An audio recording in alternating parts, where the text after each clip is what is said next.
Hello dear students, a very good day to all of you.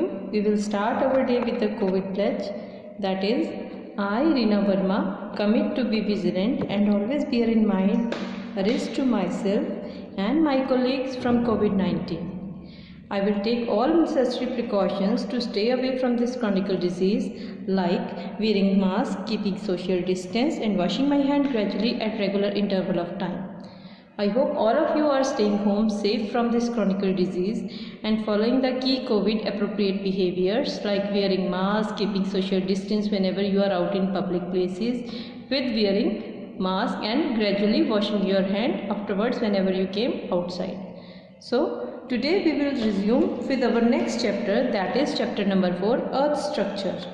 In this chapter what we have different types of crust of earth, that is core, mantle, crust, their meaning, extent and their composition. Now earth's inside structure is quite different to its hard crusty shell. हमारी धरती का जो अंदर का हिस्सा है वो इसके आउटर एक्सटीरियर से बिल्कुल डिफरेंट है. When sometimes get glimpse of earth interior through actions of active volcanoes. हमें धरती का अंदर का हिस्सा कैसे है वो कब दिखता है, जब वॉल्केनिक एरप्शन होती है. अर्थ की रॉकी क्रस्ट जो है वो स्टेशनरी यानी कि स्टेबल नहीं है. हम ग्रेजुअली अर्थ की क्रस्ट की मूवमेंट को देखते हैं और वो हमें कैसे पता चलती है, थ्रू अर्थक्वेक्स.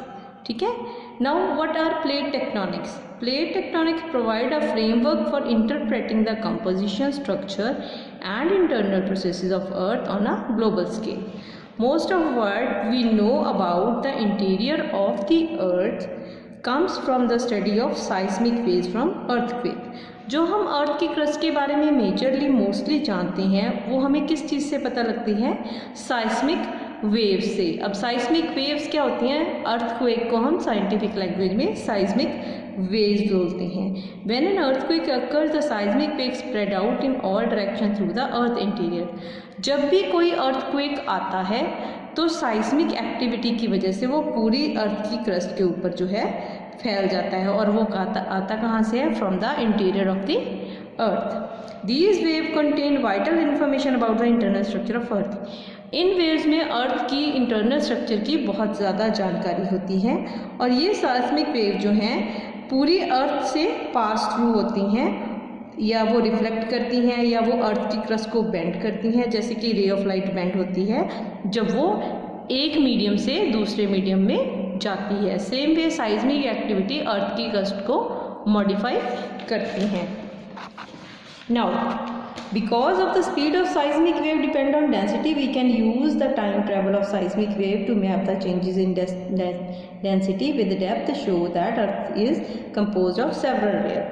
क्योंकि देखो जो अर्थ की साइज्मिक वेव्स हैं वो किस चीज़ पे डिपेंड करती है कि अर्थ की क्रस्ट की डेंसिटी क्या है. The more the density is, wave की ट्रैवलिंग स्पीड उतनी ही कम होगी. जितनी कम डेंसिटी होगी वेव की ट्रैवलिंग स्पीड उतनी ही ज़्यादा होती है. अर्थ की है 3 कॉन्सेंट्रिक लेयर्स होती हैं जिनको नेमली हम कहते हैं कोर, मेंटल एंड क्रस्ट, और हर लेयर की अपनी अलग केमिकल कॉम्पोजिशंस एंड प्रॉपर्टीज़ हैं. तो सबसे पहले आती है कोर. कोर की जो है 2 लेयर्स होती हैं, that is inner core and the outer course. Now जैसे ये हमारे पास एक डायग्राम में है, that is inner core and outer core. Now what is there, the entire core is about 7000 kilometre in diameter. जो हमारी पूरी इंटरनल कोर है उसका जो एरिया है उसका जो डायमीटर है 7000 किलोमीटर है और इसका जनरल टेम्परेचर 4000 से लेके 6000 डिग्री सेंटीग्रेड तक रहता है. Occupied centre of the earth layer, it is also called centrosphere. अब क्योंकि ये अर्थ के सेंटर में होती है, right, it is rightly situated at the centre of the earth, तो इसी वजह से इसको सेंट्रोस्फीयर भी बोला जाता है. The density of rock in this part of earth is highest. Earth के इस पार्ट में रॉक की डेंसिटी सबसे ज़्यादा होती है क्योंकि इतनी हाई टेम्परेचर में होने की वजह से यहाँ पे लिक्विफाइड फॉर्म में जो होती है रॉकी मेंटल होती है एंड उस पर प्रेशर इतना ज़्यादा होता है जिसकी वजह से उसकी डेंसिटी जो है सबसे ज़्यादा होती है. Major constituents of this layer are metallic minerals like nickel and iron, due to which the core is called nife. तो ये जो अर्थ की हमारी कोर है, ठीक है, मोस्ट प्रोबेबली सॉलिडिफाइड होती है. इसमें सबसे ज़्यादा कंपोजिशन होता है निकल Ni एंड आयरन Fe, और इन्हीं दोनों कंपोनेंट्स की वजह से इसको नाइफ भी बोला जाता है। Temperature in outer core is extremely high and all minerals melt at this high temperature.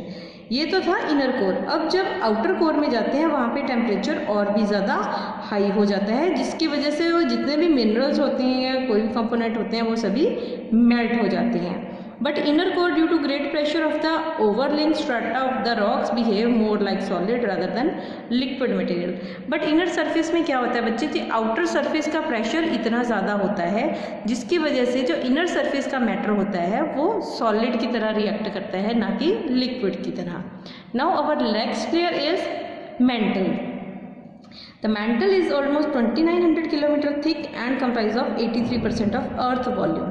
हमारी जो मेंटल है उसका टोटल आउटर सरफेस से टोटल डिफरेंस कितना है 29,000 किलोमीटर, यानी कि ये 2900 किलोमीटर थिक जो है एक लेयर है, और ये हमारी अर्थ का 83% पोर्शन है जो कंपोज ऑफ करती है।